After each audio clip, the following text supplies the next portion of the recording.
Hey everyone, it's me. My topic of the day is to catch a rapist. The reason I'm talking about this is because a lot of rapes go unreported, they are untreated. Um, it's because really, there's no rhyme or reason why someone doesn't report, but the most important thing you can do if you are sexually assaulted is write down the name of the person, where it happened, the exact address, what kind of car it was in, whatever the case. Gather as much information as you can because you need that information. So, in my case, I knew my rapist. To recap and go back, when I served in the military, I was 19. I got engaged to a guy. I was raped eventually by his best friend, his best friend was in a relationship and had a little boy who was under a year old. And my rape occurred in the apartment my rapist lived in with his wife and his son. His son was asleep in his baby room, and I was raped in my rapist's bedroom. I did not report for a number of reasons, and primarily because I knew the military and my fiance would not believe me. So I went unreported, untreated, undiagnosed, and I finally had the courage because I eventually had ended up pregnant with my then fiance's daughter. And because he was still friends with this guy, I broke up with him, moved on with my life, ended up getting married. And when I was in the midst of getting divorced, I had to locate my ex-fiance to do paternity, which is when my daughter was about 9.5 years old. Found out that, we got confirmation on paternity. My ex-fiance was married. He had 3 children of his own, and he was married to this woman. And I said to her, "Do you remember so-and-so, the rapist, my ex-fiance's best friend?" She said yes. She gave me his full name again, as usual. And she said, well, not soon after I got out of the military, he went on to rape a pregnant woman and had served time in prison. And I said to her, well, he raped me too. And she says, well, I had an emotional affair with him when he was in prison. So she knew about his conviction. She knew then about my rape. She had had an emotional affair with him. And I've been asking her since the year 2000, do you know where he's at? Can you get me his court records? Can you find him? Anything about him? And she's always said no. No, I don't know where he's at. I don't know where he lives. I don't know how to find him. I don't know how to find his court records. And so there were many roadblocks. I could have reported this back in the year 2000 when the statutes were still in effect, and she blocked me from finding him. And we didn't really have the internet back then, but anyways, moving on, I have continued to ask her. She's my daughter's stepmother, and still no. I told my ex-fiance, my daughter's father, your best friend so-and-so had raped me, and he said I didn't know. And I said, can you help me find the court records? And he said no. So then anyways, I decided to report my rape. It was almost 3 decades in the making. In 2019, after my grandma passed, I decided to file my rape charge and went on a site called publicinfoservices.com, where I was able to locate all of my rapist's information, including current address, previous addresses, the address where I had been raped at, all of his family members, his spouse, his son, anyone that he had been related to, phone numbers, etc., and also his convictions. It gives you a short recap of, the trouble that he's had with the law, which was a rape 1 or rape conviction or rape, whatever it was, rape 2, 3, I don't know, and found all of that. And I did report my rape. They found him guilty of that, thank goodness. They added it to his file.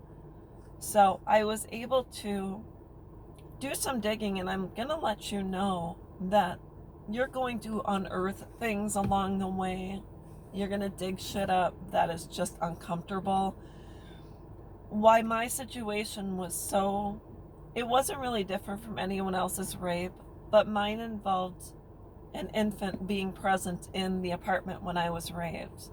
He goes on to rape another woman who I was told by my ex-fiance's then wife that she was pregnant. So it's targeting people that are very vulnerable in that sort of way. And so I did a lot of digging. I really do think that the people that blocked me from getting the information should be charged with some sort of crime, being an accessory to the crime, because this could have been done and over with years ago. And then this is the kicker. When I did report back in November, they located my rapist at his current address, and I get a message from my ex-fiance's wife. We'll call her Susie. And Susie says, well, thanks for ruining my relationship with so-and-so. I know he hurt you a long time ago, but forgiveness goes a long way. So she gave me his alias because he goes by an alias now, and I was able to find him on Facebook. And his wife and everything, I was so shocked, because when you're raped and you don't report for so many years, the face of your rapist becomes blurry. And finally, when you're able to see that person, they come to life and it smacks you in the face. It's so overwhelming to see the face of your rapist that you're like, oh my God. Because in my case, I had nightmares about being raped. All of my nightmares were always surrounding rape, but it was always a man who was like wearing a mask. It's almost like you can't see that person's face, but it was always a different man, but it was always a rape situation. Sometimes it was with two men, so it ended up being horrifically scary. And now I know from doing some digging that my ex-fiance, my daughter's biological father, is still friends with my rapist, and his children are friends with my rapist. And now him and his wife are, my ex-fiance and his wife are divorced, but she was friends with him too. Like, how can anyone be friends with a rapist? I just don't get it. So there's a lot of... You'll be shocked at what you dig up, because the last thing you expect is someone that you were involved with, or your daughter's biological father, to be still in a relationship and friendship with your rapist. And it comes down to, when you dig back deeper, my rape occurred when the rapist, my fiance's best friend, asked my fiance to go check on his wife at a strip club because that's where she had worked. So sometimes I think, did they plan this? And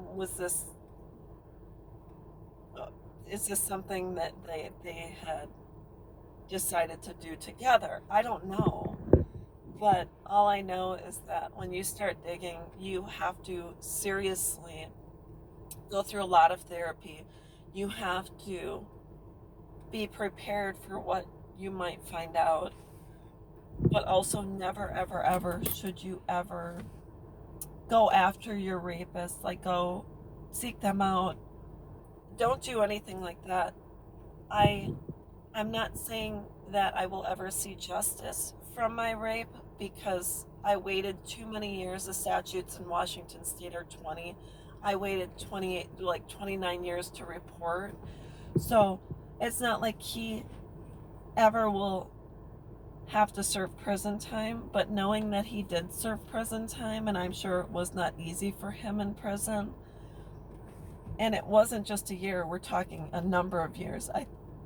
I'm thinking it's 8, 9, or 10 years that he actually served. So at least he was off the streets for that amount of time. And my hope is that he never reoffends.